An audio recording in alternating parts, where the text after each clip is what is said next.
Hello friends, ನಮಸ್ಕಾರ. ಹೇಗಿದ್ದೀರಾ? ನೋಡಿ, ಇಲ್ಲಿ ಕಾಣ್ತಾ ಇರೋ ಗೋಪುರ ಯಾವುದಪ್ಪ ಅಂದರೆ ತಮಿಳುನಾಡಿನಲ್ಲಿರುವಂತಹ ಸೋಲಿಂಗರ್ನಲ್ಲಿ ಬೆಟ್ಟದ ಮೇಲೆ ಅಮೃತವಲ್ಲಿ ತಾಯಾರ್ ಮತ್ತು ಯೋಗ ನರಸಿಂಹಸ್ವಾಮಿಯವರು ನೆಲೆಸಿದ್ದಾರೆ. ಅದರ ವಿಶೇಷತೆಯನ್ನು ಕೂಡ ನಾವು ತಿಳ್ಕೊಳ್ಳೋಣ. ನಾವು ಈಗ ಎಷ್ಟೊತ್ತಿಗೆ ಹೊರಟ್ವಿ, ಯಾವ ಕಡೆ ಮಾರ್ಗವಾಗಿ ಹೋಗ್ಬೋದು ಸೋಲಿಂಗರ್ಗೆ ಅಂತ ಕೂಡ ನೋಡೋಣ. ನಾವು ಕೆಲಮಂಗಲದಿಂದ ಬೆಳಗಿನ ಜಾವ 3:45 ಹೊರಟು ಸೂಳಗಿರಿ ಮಾರ್ಗವಾಗಿ ಹೋಗಿ ವೇಲೂರು ಕಡೆ ಹೊರಟ್ವಿ. ವೇಲೂರಿನಿಂದ ಅರಕೋಣಂಗೆ ಹೋಗಿ ಸೋಲಿಂಗರನ್ನು ತಲುಪಬೇಕು. ಇಲ್ಲ ಚಿತ್ತೂರು ಕಡೆಯಿಂದ ಕೂಡ ಹೋಗ್ಬೋದು.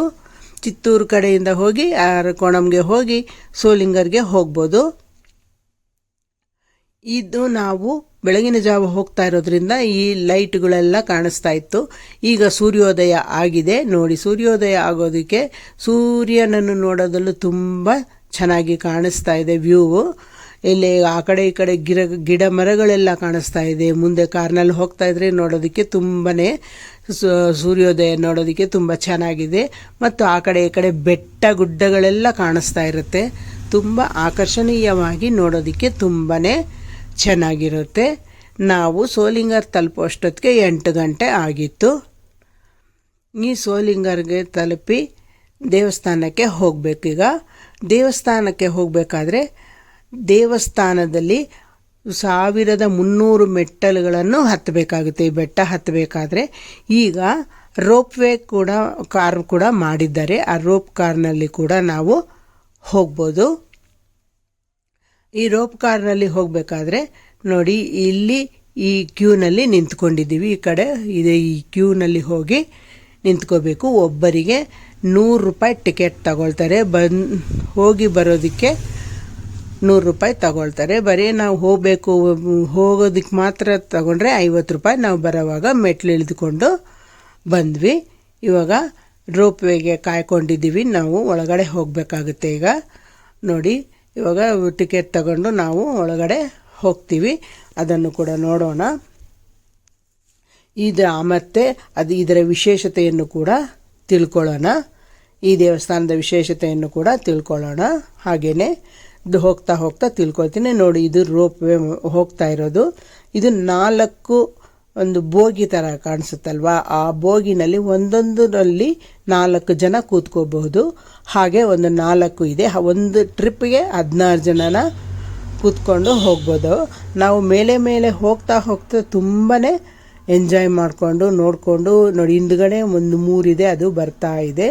ಆ ಕಡೆ ಈ ಕಡೆ ಗಿಡಗಳೆಲ್ಲ ಮೇಲೆ ಹೋಗ್ತಾ ಕೆಳಗಿನ ವ್ಯೂ ನೋಡಿಕೊಂಡು ಹೋದ್ವಿ. ತುಂಬ ಚೆನ್ನಾಗಿ ಕಾಣಿಸ್ತಾ ಇತ್ತು. ಇನ್ನೇನು ದೇವಸ್ಥಾನದ ಹತ್ರ ಬಂದ್ವಿ. ಈ ದೇವಸ್ಥಾನದ ವಿಶೇಷತೆ ಏನಪ್ಪ ಅಂತಂದರೆ ಇದು ವೈಷ್ಣವರಿಗೆ ಅತಿ ಮುಖ್ಯವಾದ ದೇವಾಲಯ. ಇದು 108 ದಿವ್ಯ ದೇಶಗಳಲ್ಲಿ ಒಂದಾದ ಸೋಲಿಂಗರ್ ಯೋಗ ನರಸಿಂಹಸ್ವಾಮಿ ದೇವಾಲಯ. ಇದರ ವಿಶೇಷತೆ ಏನಪ್ಪ ಅಂದರೆ, ಪೂರ್ವದಲ್ಲಿ ಒಮ್ಮೆ ಹಿರಣ್ಯಕಶಿಪುವನ್ನು ಸಂಹಾರ ಮಾಡುವುದಕ್ಕಾಗಿ ವಿಷ್ಣುದೇವರು ನರಸಿಂಹಾವತಾರವನ್ನು ತಾಳುತ್ತಾರೆ. ಆ ನರಸಿಂಹನ ಉಗ್ರಾವತಾರವನ್ನು ತಾಳಿದಾಗ ಆ ಪ್ರಹ್ಲಾದರಾಜರು ಭಯಭೀತರಾಗ್ತಾರೆ. ಆ ಭಯಭೀತರಾಗಿ ಅವರನ್ನು ಪ್ರಾರ್ಥನೆ ಮಾಡ್ತಾರೆ, ನರಸಿಂಹಸ್ವಾಮಿ ದೇವರನ್ನು. ಆಗ ನರಸಿಂಹಸ್ವಾಮಿ ದೇವರು ಯೋಗ ಮುದ್ರೆಯಲ್ಲಿ ದರ್ಶನವನ್ನು ನೀಡ್ತಾರೆ. ಪ್ರಹ್ಲಾದರಾಜರಿಗೆ ದರ್ಶನವನ್ನು ಕೊಡ್ತಾರೆ. ಆದ್ದರಿಂದ ಇದು ಯೋಗ ನರಸಿಂಹಸ್ವಾಮಿ ದೇವರು ಅಂತ ನೋಡಿ. ಇಲ್ಲಿ ಮತ್ತು ಇನ್ನು ಒಂದು ದೇವಸ್ಥಾನ ಇದೆ. ಅದು ಯಾವುದಪ್ಪ ಅಂದರೆ ಯೋಗ ಆಂಜನೇಯ ಸ್ವಾಮಿ ದೇವಸ್ಥಾನ. ಇಲ್ಲಿ ಆ ದೇವಸ್ಥಾನಕ್ಕೆ ಮೆಟ್ಟಲು ಹತ್ತಿಕೊಂಡು ಹೋಗಬೇಕು ಅಂದರೆ ಇದು 400 ಮೆಟ್ಟಲು ಆಗುತ್ತೆ. ಅದು ಕೂಡ ನಾನು ತೋರಿಸ್ತೀನಿ. ಮೆಟ್ಟಲು ಮಾರ್ಗವಾಗಿ ಬರುವಾಗ ನಮಗೆ ಆ ಬೆಟ್ಟವು ಕೂಡ ನೋಡಿ. ಇದೇ ಈ ಯೋಗ ಆಂಜನೇಯ ಸ್ವಾಮಿ ದೇವಸ್ಥಾನದ ಬೆಟ್ಟ. ನೋಡಿ, ಇದನ್ನು ಕೂಡ ನೋಡಿ ದರ್ಶನ ಮಾಡ್ಕೊಳ್ಳಿ. ಇಲ್ಲಿ ಎದುರುಗಡೆ ಕಾಣಿಸ್ತಾ ಇರುವ ಬಿಲ್ಡಿಂಗು ನಾವು ರೋಪ್ವೇ ಹತ್ತೋದಕ್ಕೆ ಹೋಗಿದ್ವಲ್ಲ, ಅದೇ ಬಿಲ್ಡಿಂಗು ಅದು. ಅಲ್ಲಿಂದ ನಾವು ರೋಪ್ ಮಾರ್ಗವಾಗಿ ನಾವು ಮೇಲೆ ಯೋಗ ನರಸಿಂಹಸ್ವಾಮಿ ದೇವಸ್ಥಾನಕ್ಕೆ ಹೋಗಿದ್ದು.